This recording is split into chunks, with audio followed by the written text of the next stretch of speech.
Hi, it's me, Vicky Marie, and this is the final episode, if you like, the final part of my Confessions of a Spanish Teacher book that I'm reading now. There is a playlist, so go if you want to listen to the whole thing from the beginning, or you can also buy the book either paperback or Kindle on any Amazon site.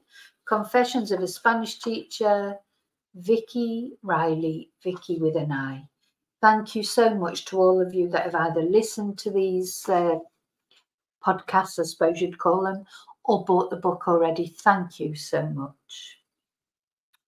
Okay, so Confessions of a Spanish Teacher, Part 22, the last part, Chapter 42, Una semana de chaos, a week of chaos. Even as I write this, I cannot believe that so many things have happened in such a short space of time. The first and worst thing that happened was more than 2 weeks ago. My lovely older brother, Tony, sadly died. Although he'd been ill with dementia for 2 years, being looked after in a care home, in the end it was still a shock, as he had survived COVID during this time. I think we thought he would go on forever. Although he was not himself, he was at least there. There was a comfort for me in picturing him sitting watching the telly with a cup of tea and phoning him every now and again for increasingly difficult conversations as the dementia worsened. I had hoped to go and visit him for some time, but COVID restrictions had put a stop to that. As they were lifting, I was making vague plans to go the following spring. My brother Tony, I might get upset while I'm saying this. My brother Tony was an incredible person, the life and soul of every party, with a machine gun laugh you could hear a mile away. His nickname at work was Laughing Gas. His loves and raison d'etre were his family, Manchester City, and music. Dementia took all those away from him in the end. It's a cruel, cruel disease. So I hummed and hawed whether to go back for the funeral. I'd hoped to go back to cuddle him, not to bury him. However, really, I knew I had to go and be with my family. I had not seen any of my family in person for 6 years. We're a very large family.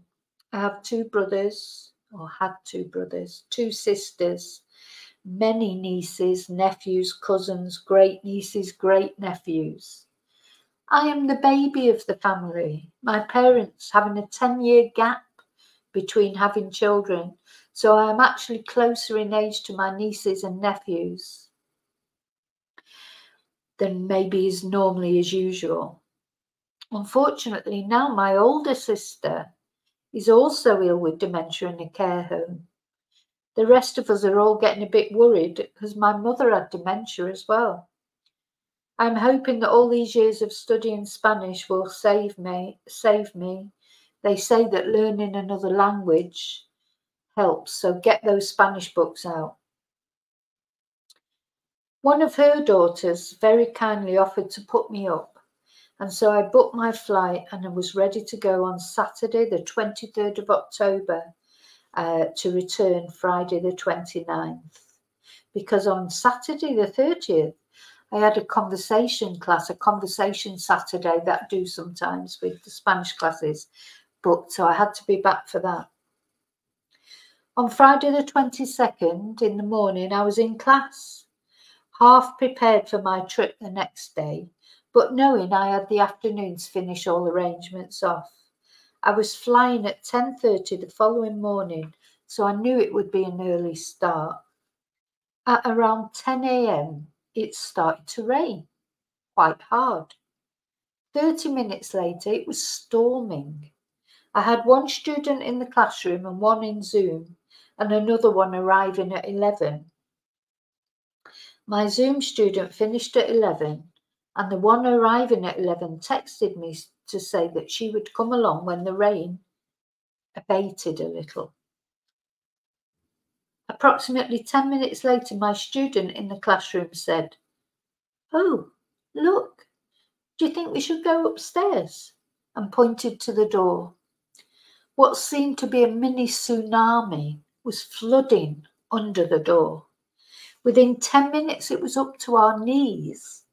I can honestly say we were both terrified. We were shaking, and my heart was beating so fast I thought I would have a heart attack. Now, luckily, the student, she was a doctor, Swedish doctor. She was calmer than me, but even she was shaking. So, gosh, it just happened so fast. And there was a sense of total powerlessness as this water was just flooding in, the force of it. In all the 18 years I've been teaching in my basement, this had never, ever happened before. So we grabbed what we could and we came up the stairs into the living room. Water was coming in from above also as I leave the door open to the sun terrace for my dogs. The other student arrived, and thank God they were there to help me.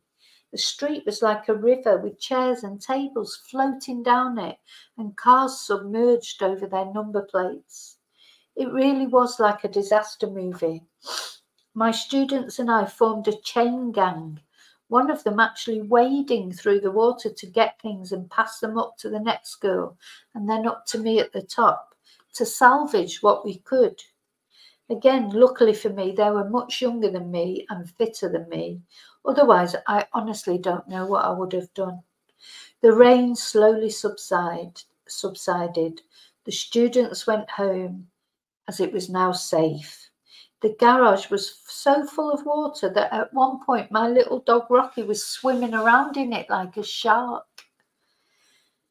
I so nearly decided not to go to the UK the next day. There were supposed to be classes Monday with my other teacher, but I did not have time to clear out the basement before leaving at 8 a.m. the next morning.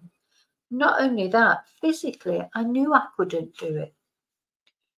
All my clothes I had packed were wet from the water coming from the roof as it dripped down.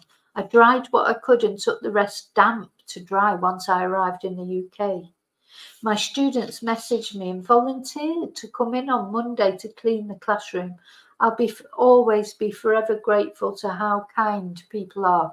I think we have to remember most people are not twonks. You know, I talk about twonks, but most people, 95, 98% probably, of people that have come through my doors as students, etc., that I've met are lovely and so helpful. And I'll be eternally grateful to these students. So I did go because they were all saying to me, "You must go, you must go. It's your brother's funeral, you must go." So I'm a nervous flyer at the best of times. So there were loads of people on the flight not wearing masks, so that didn't help. And the attitude from the Ryanair head steward was, "Oh, I've been flying all the way through COVID and I haven't caught it yet." Anyway, I arrived safely. Although it was a sad occasion, it was wonderful to see friends and family after all these years. It was 6 years of not seeing anyone. Very emotional, laughing, crying, so many memories, looking at photos, reading letters. A very intense time. I was so well looked after by my niece, I can't thank her enough. The Monday after I arrived, I received a text purportedly from the NHS test and trace, saying I'd been in contact with someone who had COVID and I had to isolate for 10 days. Obviously that was from the Ryanair flight where the steward had assured me that I was safe. Maybe it was him who tested positive. Anyway, I wasn't even there for 10 days, so I just turned off my phone and I did a COVID test every day the rest of the time I was there. I was always half expecting someone to turn up in a hazmat suit to arrest me. But to be quite honest, I wasn't isolating for 10 days, miss the funeral, and also not be able to go home. I tested negative every day, and that had to do, I'm afraid. Wednesday, the day of the funeral, arrived. We left early as I wanted to call into the care home where my brother had spent his final 2 years and thank the staff. Alexander Lodge Care Home, Manchester. I highly recommend, if you're ever in the unfortunate position where you have to look for a home for someone and you're in that area, I would highly recommend Alexander Lodge. I had not met the staff, but I had spoken to various of them several times on the telephone when I'd called my brother. 2 lovely girls answered the door, and they knew who I was straight away, because one of them, she was a Spanish native speaker and she'd been subscribed to my YouTube channel to learn English. Her name is Haima. Both girls were so nice, and they had so many lovely things to say about my brother, that he had a beautiful soul. So that was enough to set me off with tears, and it set the tone for the whole day. It was pointless to put on makeup that morning. Haymar told me that she had many times put on my YouTube videos, my Spanish YouTube videos for my brother, and he had known who I was. So I'll be eternally grateful to her for that. Earlier that morning, my teacher had messaged me to say they'd cleaned the classroom on Monday. But when they'd come back to class on Wednesday to do classes, the water had come in again. So I could not deal with it anymore that day. I just had to say to her, look, I'm sorry, I cannot answer anymore because I'm going to my brother's funeral. When we got into the car, my son messaged me to say that his landlord, a really weird, strange guy with some real mental health issues, had rung the water board to have them cancel the contract and take the water meter away. He had no water. This was the end result of a long saga I can't even begin to go into here, but which started with a leak in the property that this fool seemed to think that in some way was my son's fault. And my son's not perfect, but it wasn't his fault there was a leak in the property. So he had threatened, insulted, taken illegal photos and videos. He had forged documents, forged signatures, and I've just realised he's got some severe issues, and it's best just not to engage with him, but let the police deal with it. We have all his threats and insults recorded, and a denuncia is pending. An illegal landlord that has behaved illegally in every way. So there was I, miles away, in the car on the way to my brother's funeral. And what was I going to do? Anyway, one of my friends very kindly went to bring my son home, as obviously he could not live without water. Now, although this seemed like a disaster at first, this idiot, the landlord, he actually did us an enormous favour. I could not have sorted anything when I returned without my son's help. I believe in karma, and sometimes things happen for a reason. This was actually, now in hindsight, the best thing that could have happened. So I just feel enormous gratitude to this twonk. So if you are reading this twonk or watching it, you know who you are. Thank you so much. The other thing that happened while I was away, why is my life so complicated? My emails disappeared. If you have a website and you're thinking of changing your domain to another company, my advice would be don't do it. I was not happy with the company I was using, so I decided to transfer the domain to another company. My bad. But if they would have mentioned just once that this would have meant losing my emails, I just wouldn't have done it. My emails are with the same company, but they're paid separately, so I just thought they would be separate. Apparently, I should have read the small print on the website. They were immediately cancelled, And those emails I had used for 15 years for both personal and business use. I was trying to recover them, but I'm not now. I'm not using any paid emails again because they were rubbish. I have certainly learnt my lesson of don't mess about with your emails. So finally, I arrived home on the Friday to pretty much chaos. My son has a German Shepherd. I have 2 dogs, and I did at the time have a cat, which has now had to be rehomed. So Princess Tia, my son's dog, does not like cats, so that was just an accident waiting to happen. The flight was a bit fraught again as far as mask wearing is concerned.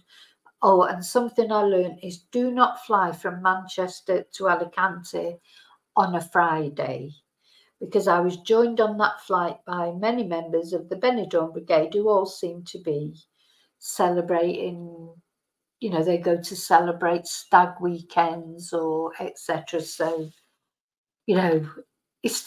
that's lovely for them. And don't get me wrong, I don't want to sound like the fun police, but it's not very nice when you're just coming back from a funeral. Anyway, the flight attendants seemed to be too scared to tell them to put their masks on as well, even though the pilot made an announcement many times, even threatening them with arrest at the airport, but it didn't seem to make any difference. However, I was rewarded with a little bit of karma on the plane. One charming woman who was sat directly behind me, whose every other word began with F and ended with K, knocked her full vodka and orange, which had cost her £18 for a vodka and orange, and she knocked it all over herself. Yeah, £18.75. I had not thought her language could be any more colourful, but it turned out that it could.